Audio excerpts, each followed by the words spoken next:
Nnamdi Kanu sentenced to death.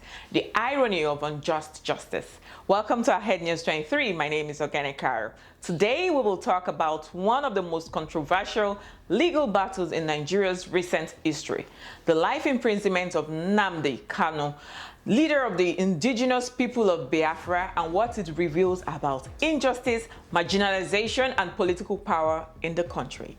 Kanu's legal trouble began in October 2015 when he was first arrested on charges that later included terrorism, treasonable felony, running an unlawful group, and publishing defamatory materials. Since then, his time in Nigeria's court has been full of controversy and delays. In 2022, the Court of Appeal struck down some of the charges against him, and the UN Working Group on Arbitrary Detention even called for his release. Yet, Kanu remained in solitary confinement with his health steadily deteriorating. The Nigerian government insisted on keeping him detained, citing national security. The story took an even darker turn in June 2021. Kanu, a British Nigerian, was abducted from a hotel in Kenya. He was blindfolded, beaten, and secretly flown back to Nigeria. Kenya denied involvement, and Britain protested strongly, saying his rights as a citizen were violated. But the Nigerian government said nothing and went ahead with operation. To many, this act showed that the state is willing to bypass law and due process to achieve a political goal. Kanu has always spoken up for the IPOB people and the ethnic group in southern eastern Nigeria.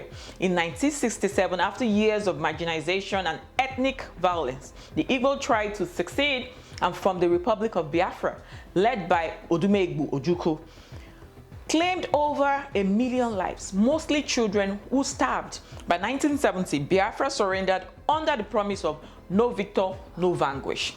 But the Igbo have since faced exclusion from power. No Igbo has become president since then. Roads, infrastructures, and development projects rarely reach the southeast, and opportunities in government and military remain limited.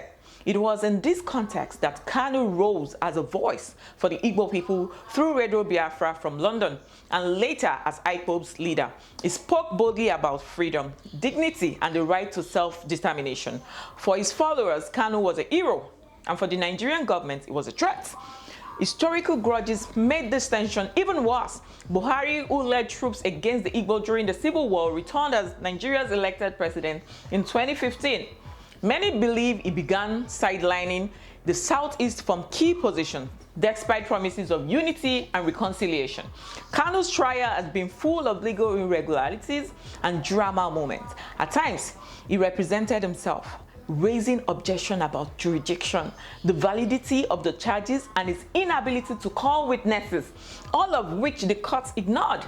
In November 2025, the Federal High Court in Abuja sentenced him to life imprisonment on terrorism charges, including inciting violence against international embassies.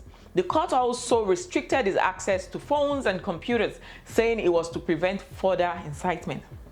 The courtroom itself became a tension-filled stage. Kanu insisted on presenting his final address, citing his constitutional rights, but the judge repeatedly told him to remain calm.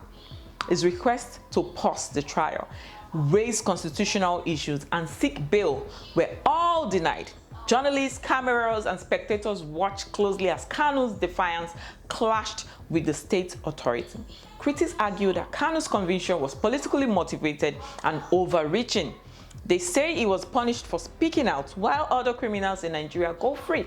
Supporters of the ruling claim it was necessary for national security and to protect international relations. Meanwhile, the Igbo community and many Nigerians are left wondering whether justice was truly served or merely performed to make a point. The irony is clear.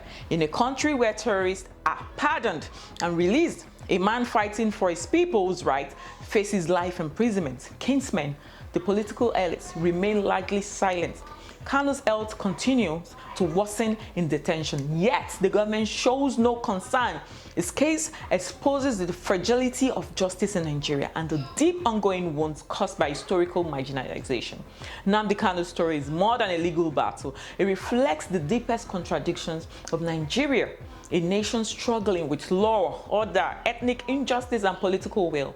How the country addresses these challenges, including the question of self-determination and the rights of marginalized communities, will shape its stability for years to come. If you enjoyed this video, please like, share, and subscribe to our Head News 23 for more updates. Until next time, I remain Ogenekaro.